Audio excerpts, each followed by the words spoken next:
இந்திய அரசியலமைப்பு எப்போது அமலுக்கு வந்தது?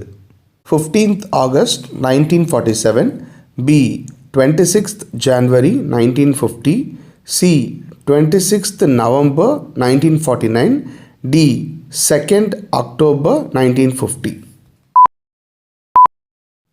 சரியான பதில் B 26th January 1950. இந்தியாவின் முதல் குடியரசுத் தலைவர் யார்? A doctor Rajendra Prasad, B doctor Radhakrishnan, C Jawaharlal Nehru, D Sardar Patel. A doctor Rajendra Prasad. தமிழ்நாட்டின் தலைநகர் எது? A Madurai, B Coimbatore, C Chennai, D Trichy. C Chennai. சங்ககால புகழ்பெற்ற நூல் எது? A Thirukkural, B Silappatikaram, C Manimekalai, D Purananuru. சரியான பதில் D புறநானூறு. இந்தியாவில் திட்டக்குழு அதாவது பிளானிங் கமிஷன் எப்போது அமைக்கப்பட்டது? A 1947, B 1950, C 1952, D 1960. சரியான விடை B 1950. உலகின் மிகப்பெரிய ஜனநாயக நாடு எது? A America, B India, C சீனா, D Russia.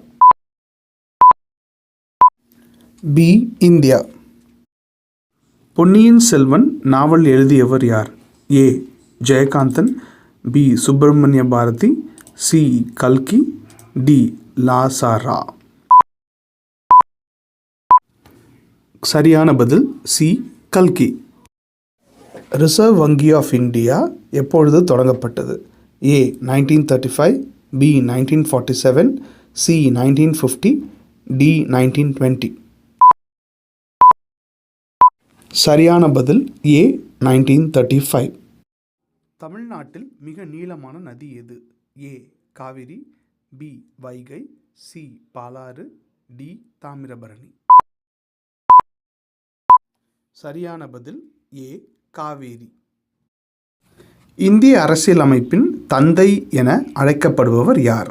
A Mahatma Gandhi, B Ambedkar, C Nehru, D Rajaji. சரியான பதில் B அம்பேத்கர்.